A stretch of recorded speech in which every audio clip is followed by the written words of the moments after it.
Hey everyone, it's Mark from Ooika, and I'm in Japan right now. I'm sitting outside at a little park, and in this video we're going to be drinking some matcha and talking about it. This is a live tasting for members of our Matcha Mill Club, where we grind 20 grams of matcha and send it out to all of our members within 24 hours of milling. So if you want to try fresh ground matcha, you can learn more about that in the description below. But in this video, we're going to be talking and tasting one of the teas from this month. This one is unique because this is from a type of cultivar that is not normally used for making matcha. A cultivar is the variety. Think about apples. You have Red Delicious and you have Granny Smith. You have Fuji, you have different types. Red Delicious, you would probably not bake a pie with, but you'd eat it raw. This is a cultivar that is normally associated with red tea, what we might call black tea in the West. So pretty cool. This is a non-standard cultivar, which for me is really interesting. I like trying things that are in some ways unexpected, and this is definitely an unexpected matcha. Not exactly a beginner matcha though, so we can cover that a little bit as well. First off, the vintage. This is a 2022. I'm making this video in 2023. With matcha, you do want to, depending on the cultivar, give it some time. You want to age it just like you'd age good wine or cheese. Certain types of Chinese tea might be aged. Certain kinds of steak you might age. Well, the point of aging, which is called jukusei in Japanese, is to soften too much astringency, too much sharpness, too much young, immature freshness. This benefits from that. So even though this is a 2022, you probably would want to drink it in 2023 or even 2024. Next up, we're going to cover the cultivar, which is Sayamakaori. That is the aroma of Sayama. This cultivar comes from Sayama, which is a more northern part of Japan for growing tea, and that is going to be a very important part of today's drinking, as you're going to find out soon. As far as the terroir, it's in the Yame region. The elevation of this farm is fairly high for Japanese farms, so it is a very cold terroir. But first off, let's talk about Harashima-san. So Harashima-san is the tea master. He's a third generation tea master who makes this tencha, the unground version of this, which Ooika grinds fresh in the United States. Now, Harashima-san is interesting because he is an expert in Japanese red tea, which is known as kocha or wako kocha. When I met him, he actually talked about his history of getting into red tea. Originally, he wasn't interested in red tea. He was interested in oolong tea. He wanted to make oolong. The thing is with oolong is it takes a lot more complexity to make, not just in terms of the number of steps that are involved to make it, but also the machinery and equipment. So Harashima-san already had basically all the equipment he needed to make red tea, and he wouldn't have to buy new equipment to make oolong. So yeah, that's how he got into it. And making red tea, he's ultimately become a fairly well-known tea producer for red tea. Now, red tea is not a very common type of tea that comes from Japan, I guess. But I have noticed as I've gone to more farms that more and more farmers are starting to get interested in red tea. Harashima-san learned how to do red tea production. He came back to Yame and really started perfecting it. Again, red tea needs certain elements to be a good red tea. One of them is you need a lot of catechins. Now, a quick cultural note that I found interesting when it comes to red tea, in Japanese, there's two words for it.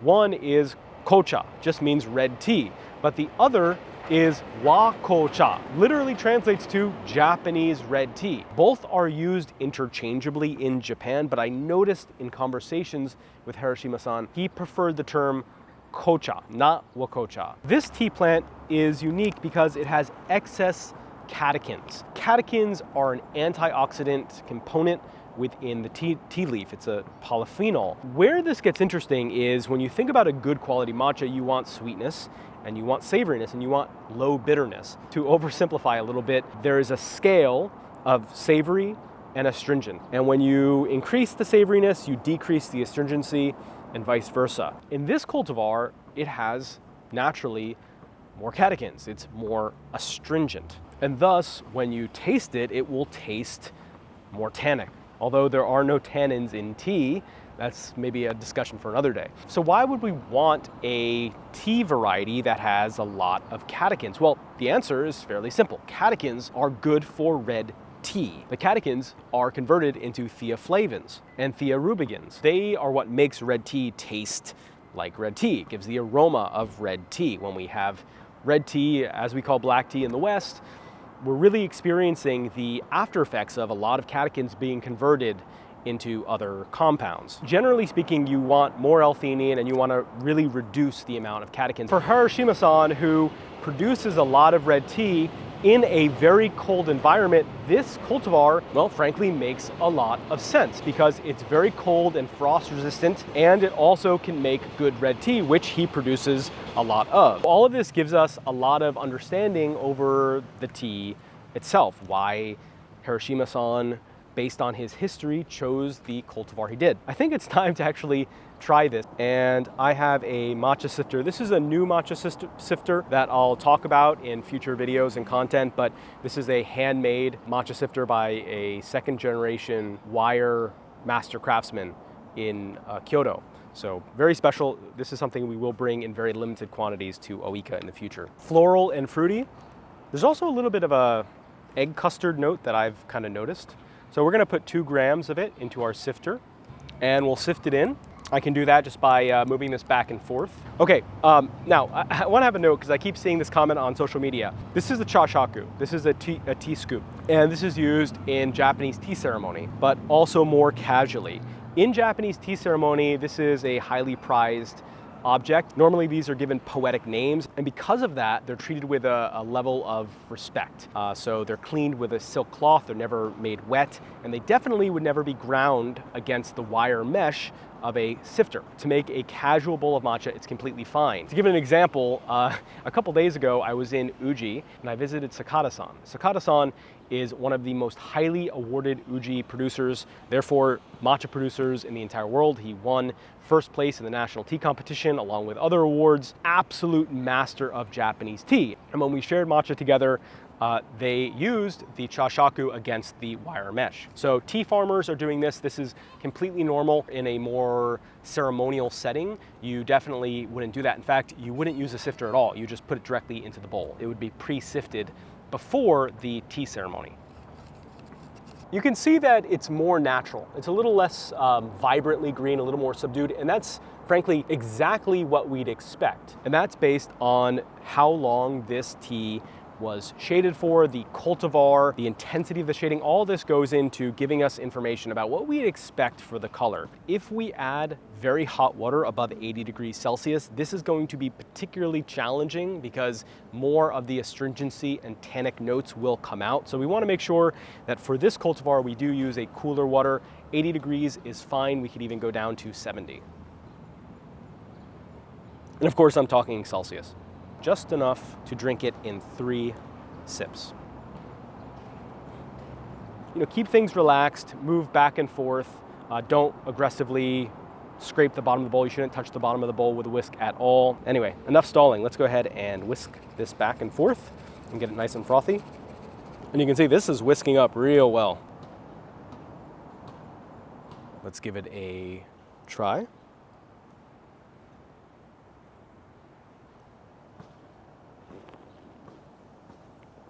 This is so much aroma. There's a slight toastiness, which is called in Japanese hika. It's the aroma of fire. So there's a little bit of a hika to this, a roastiness, which you see more in Yame. Yame is known for doing a little bit more hika. There is a lot of freshness that has been slightly rounded out by the jukusei, which is the aging process.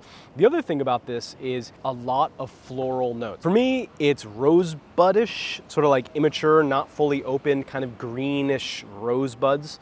There's a lot of mineral and rocky notes in it. And of course you get a lot of that astringency and savoriness, which, you know, we kind of expect based on this cultivar, but there is a little sweetness at the bottom, the base of the matcha, which comes from the oi, the shading process. This really shows you how cultivar affects the final taste. And again, what's so cool about this is the cultivar is based on the requirements of the terroir. His tea plants that are covered in snow. Frost up there is a problem, so you need to have a cultivar that can stand up to it. And because he does so much red tea production, he's using a cultivar that you would normally see with red tea production. So all of this makes a very interesting matcha, in my opinion. The real focus of Ooika is to really bring attention to connoisseurship of matcha, to be able to taste and understand the cultivar, the variety, location, the terroir. These are the elements that we're really trying to focus on, and this matcha, I feel, gives a really good educational tool for us to have a broader understanding of matcha in general. So anyway, thank you so much for watching. I hope that you enjoyed this video. If you'd like to learn more about Ooika, you can do so, well, I guess by subscribing to the channel or clicking the link below. And also you can find more out about our Matcha Mill Club, where we mill 20 grams of matcha fresh every single month and ship it to you within 24 hours. It comes from a new producer, so every month it's a different tea, so you'll get a wide range of teas where you can understand. And of course, we do live tasting events where you can come and talk casually and ask questions about the tea that we are drinking. So this month is obviously this. Who knows what next month is? I hope you'll join me next month when we talk about whatever next month's matcha is. So once again, guys, thank you so much. My name again was Mark, and I'll talk to you soon.